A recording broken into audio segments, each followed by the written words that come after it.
Hello, it's Silver, and this is Neptunia Sisters vs. Sisters. Now, if you've just joined us and you don't know what the Neptunia franchise is, it's a sort of self-referential parody JRPG series, basically. It's got a ton of different spin-offs, including some non-game spin-offs like anime and things like that as well.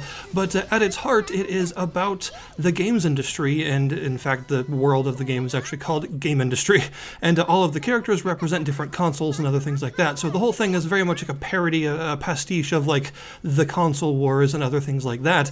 And it's been going on for a pretty good amount of time now. I think like 2010 was when it began. And we've had somewhat bad luck with getting the last few games localized.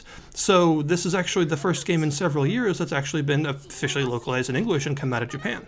So what the heck is it? Well, it's actually not a JRPG like the mainline series, but is instead an action RPG that uses the Godhand combo creation system of all things, and it actually uses it really well too, but we'll get to the combat in a little bit. Obviously, I'm not going to be spoiling the story or anything. This is actually a pretty story-involved game, and there's a lot of story scenes, a lot of cutscenes, a lot of story-important moments and character reveals and all kinds of stuff like that, but you don't have to worry about this video spoiling any of that for you. I will not be talking about any major story beats like that. I will not be showing any major cutscenes in the background or anything of that nature. It's mostly combat and stuff just to avoid any sort of major spoilers.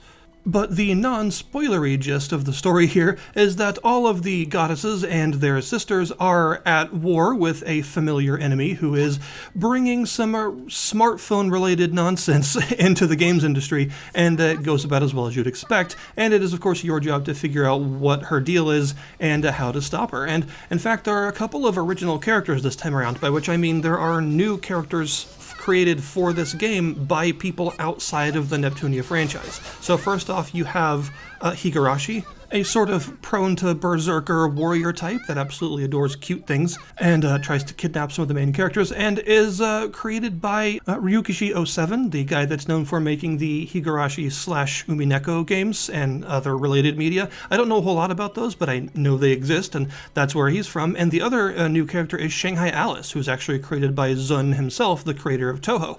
And both of these characters are important to the story. You'll see them early on, and also you gain the ability to have them in your party and actually play as them once you finish the game.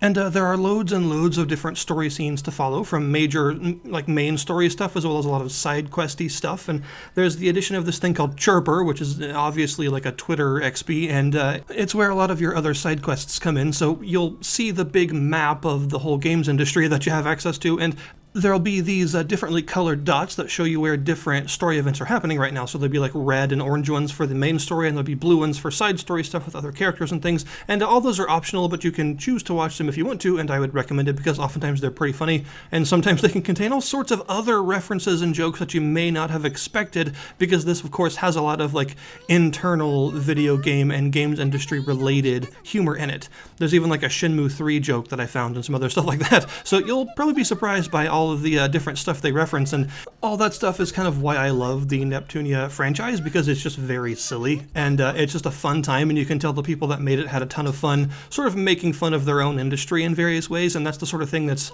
just sort of lighthearted and interesting to me, and that's probably one of the big reasons why I've been drawn to like the more obscure Japanese RPG side of things for a really long time. You know, I used to always search through like old PS1 era magazines and stuff for like old obscure demos for these games. That's the only way I could find them oftentimes. I was just that guy that always played a ton of JRPGs and stuff, so I should probably just go ahead and mention that right off the start, because this is of course a game that is extremely Japanese in a lot of ways, and if you don't have a good tolerance for that sort of thing, then you might find it a bit too much, and I totally understand that it's not everybody's thing, but for me, like I said, I grew up on JRPGs, so I'm very much used to all of the squeeing and the weird silliness and stuff. It doesn't really bother me anymore, but it is something that I feel the need to point out just in case you're not really a fan of that sort of thing.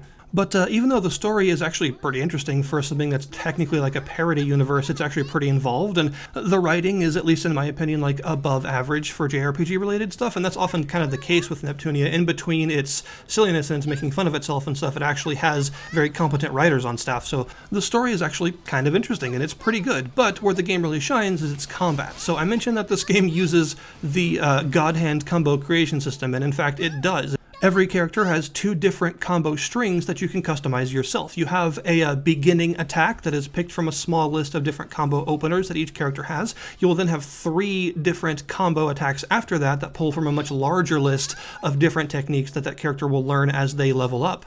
And you can put them in whatever order you want. And there are also certain attacks that are better when used after certain others, like because maybe they knock an enemy away, so you might not want to use them right before a very close ranged melee hit or something because it wouldn't hit.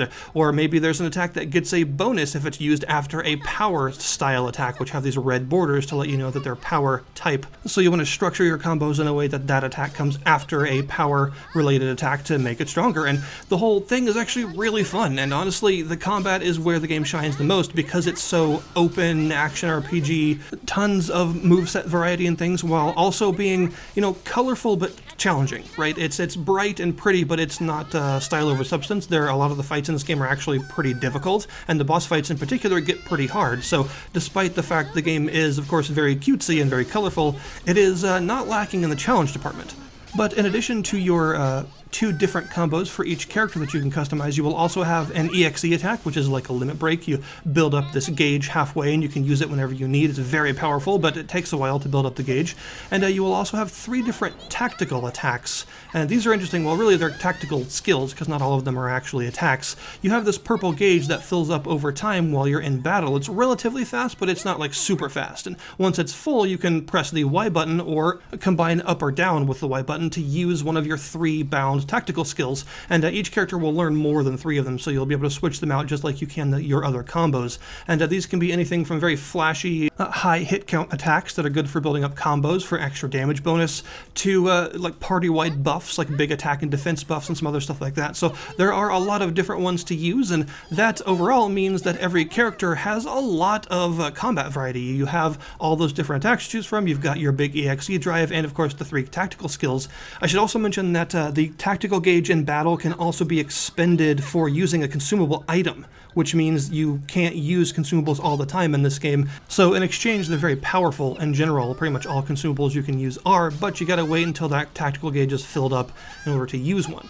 You've also, of course, got the Goddess transformation as is standard for this series, and every character has it. And that gauge that you fill up halfway to use your EXE drive, well, if you fill it up all the way, you can use the Goddess transformation instead. And this transformation is relatively short-lived, but extremely powerful. It's effectively like a Devil Trigger type of idea. You will almost never flinch while you're in this form. You pretty much have infinite AP. AP is used for all of your combo skills, and that's another thing you have to take into consideration when you're making combos, is you gotta make sure you have enough AP to actually use all of them. But in the Goddess form, you have unlimited AP, your tactical gauge is pretty much full all the time, and you're just extremely powerful. But like I mentioned, this gauge takes a while to fill up, so it's not something that you'll have access to all the time, and is generally the kind of thing that you want to save for big boss fights and stuff because of the massive amount of extra power that it gives you, as well as the fact that a lot of bosses also don't flinch much, so giving yourself the ability to shrug off their attacks at the same time helps you create big combos. While you're exploring around, you'll have 3 characters in a party at any given time. You generally have more than that total, but you can have 3 active characters at any time. And the other characters can be set with the Lily system, which is like a support system that ups the resistances and stats of whoever they're connected to in this system. And every character has a different set of passives that they give whoever they're bound to. And as they level up, they'll unlock more of their passives and stuff. So it's like a companionship kind of system to improve your active characters with your reserve characters. But while you're in the middle of combos and stuff when you're fighting, you can actually press the shoulder buttons to switch to your other characters, and whenever you're like several hits into a combo, when you do this, the character you switch to will have a unique attack that they perform to sort of butt into the combo and continue the combo as a chain. And you can continue to switch out between your characters and get a higher and higher chain as you continue to keep one combo going the whole time. And the higher the chain goes, the higher the damage multiplier goes. So if you keep switching out and keep doing this, you'll eventually get a massive amount of damage, and it's possible in fact to finish entire battles all in one long chain of like 80 plus hits where you never dropped a single hit, and you were able to just continuously keep the combo going, constantly trading out between all of your characters in order to just never drop it. And this is a really satisfying aspect of the combat system because it rewards both good timing to make sure you're switching out at the right times to continue the combo well, but it also rewards good combo building in terms of making sure all of your characters have well-constructed combos to use, because you want to not drop hits, right? You got to keep the combo numbers up, so you want a good selection of hits that actually flow into each other nicely and don't take too long or don't have a bunch of missed attacks because you didn't construct the combo very well. It's a really fun system. There's just so much combat variety in this game because of all of the huge amounts of techniques that all of your characters learn, and the fact that you can have 3 active characters at any given time, each of which has 2 long combo strings. It's really cool, and it makes the game a lot of fun because combat is never a bore, right? With all of this cool stuff to do, all this flashy attacks and new combos to try out and all that stuff, it means that the combat is always enjoyable.